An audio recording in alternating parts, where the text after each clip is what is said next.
So you're going to sit here and ask me why I think going independent is better than being on a major label? That money don't add up. Don't click off because you got to listen to it. And this is real life. If you're successful and you got family members looking at you like, oh man, he ain't throwing the bag here. That's something we got in our community, whether it's black and Latino, where somebody makes it in the family and the whole family are like an anchor. I said the other day we was in an interview with NASDAQ and Forbes, and they was asking me about business and, you know, all my accomplishments. You know, it's crazy. They got my net worth at 4 million when I go in there and shit. I got to watch 4 million. They got me up, but it's cool. Let's fly under the radar. But Forbes said, Joe, come through. Let's talk about business. Well, in the business, they asked me independent or major. And I said the major labels, the major record labels are a Ponzi scheme. What does that mean, Joe? It means that when you, as smart as me, and you've been around long enough as me, you realize that it's just like a bank.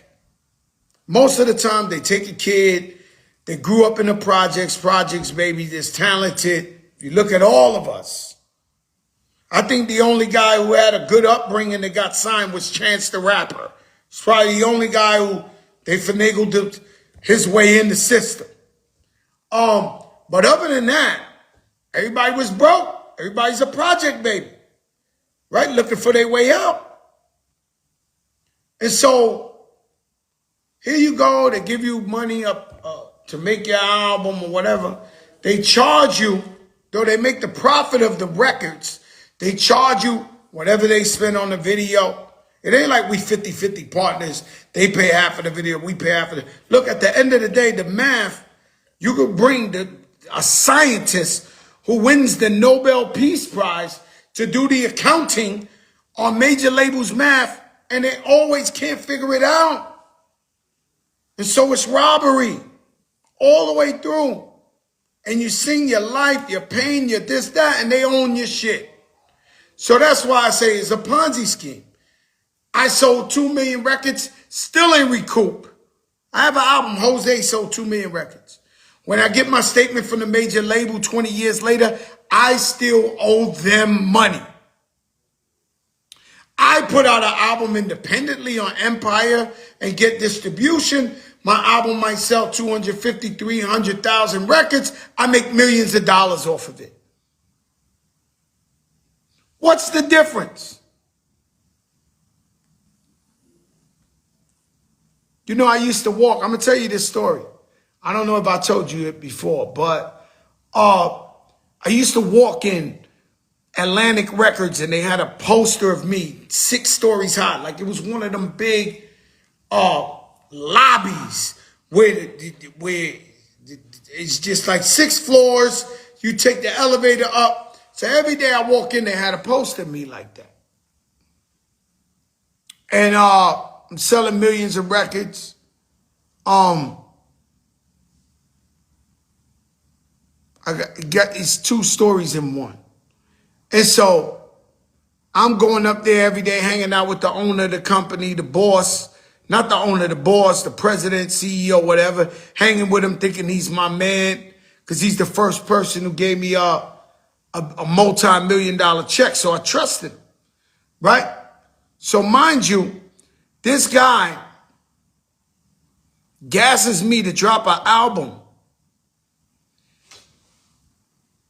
in December, which is the 4th quarter. The day I dropped my album, Jay-Z, Mariah Carey, Missy Elliott, and a bunch of other guys was dropping their album at the same time.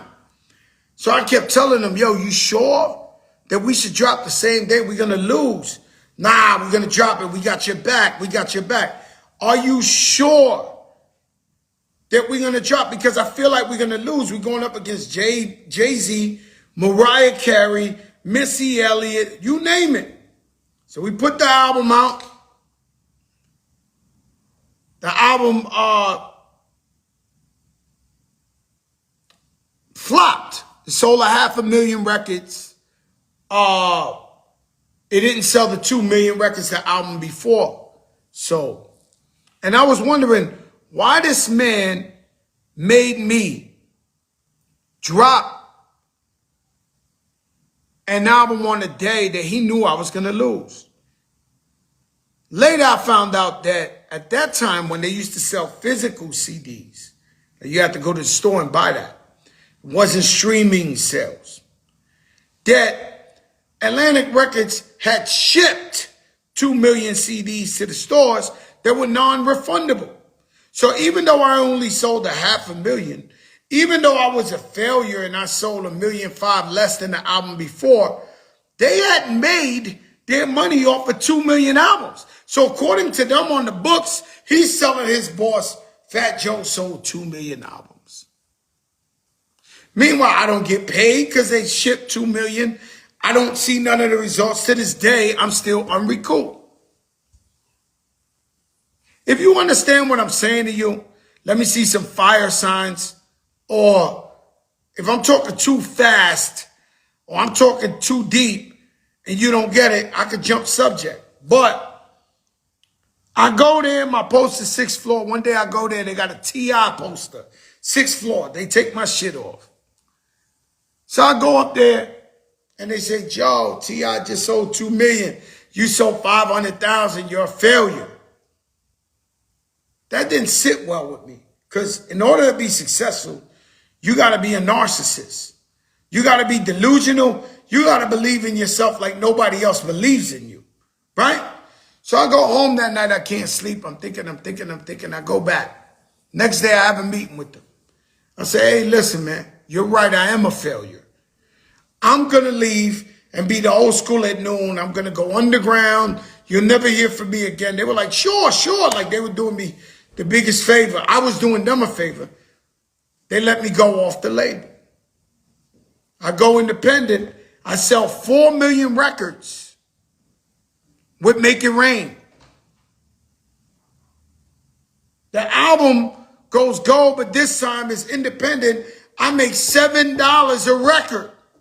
I make $3.5 million off of that.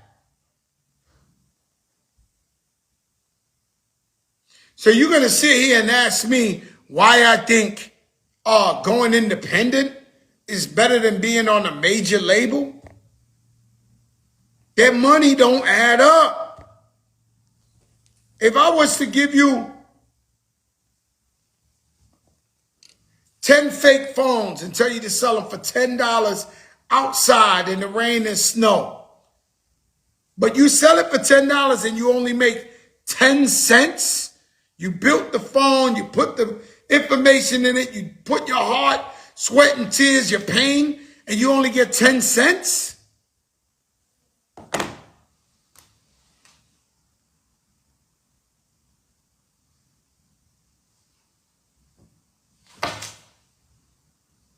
So that's why I said major labels are Ponzi scheme. Now, do I have friends and everybody that works for the labels and all that? I'm not trying to stop y'all money. You know I love y'all. I want y'all to keep working. But they asked me, what is the difference between independent and major? Independent is much harder to jump off a career. But you know what they do anyway? Let me tell you what the major labels do, and I'm going to get off this, right? Major labels watch who's hot all over the country. So say, I don't want to use her.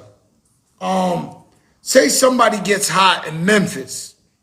The major labels see that they're playing their music down there, people buying their music. They go down there and offer them a check.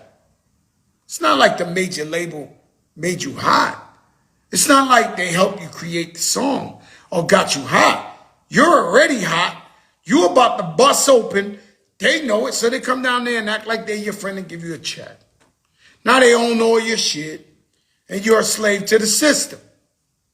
Peter Gunn, sorry about your moms, man. God bless you, man. I've been praying for you and your moms in a major way. I just want you to know. I know you love your moms. I seen the beautiful going home in 174th. I love you, brother. You know that. I already checked on you personally. But I'm praying for you and your family. But this is what the fuck they do. And you know what happens with these labels? They act like they love you. They act like they're your family. They befriend you. The minute you fail or flop, you see them at an award show and they run away from you like you got AIDS.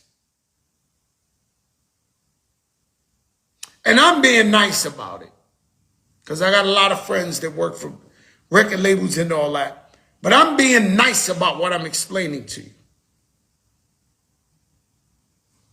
It is what it is. So I'm into ownership. Today I gave a speech to marketamericaShop.com. I'm into you being an entrepreneur.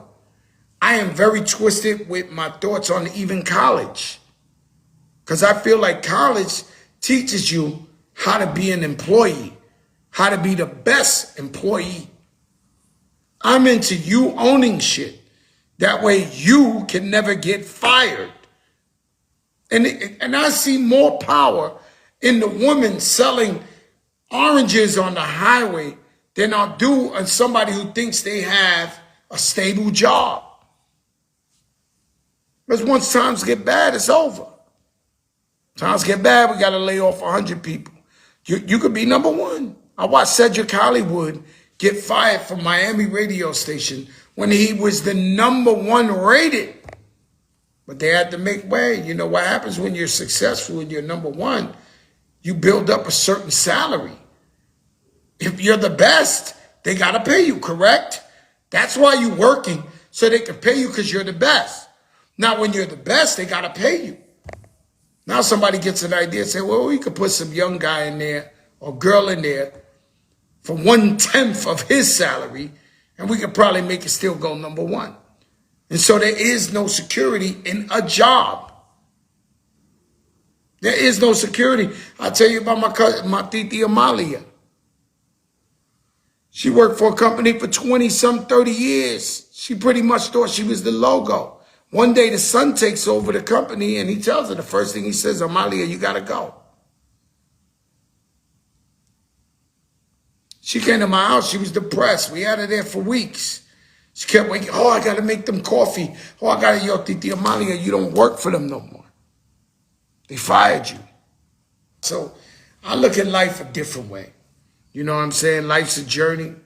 I'm to the point of where I'm old enough where I feel like God is guiding everything. And so whether it's good, whether it's bad, sometimes friends turned on me and it hurt me so much. And I kept saying, God, why? God, why? But he was like, I want you to have these blessings because you earned it yourself. Not have doubters, people who don't see the same vision and goals around you.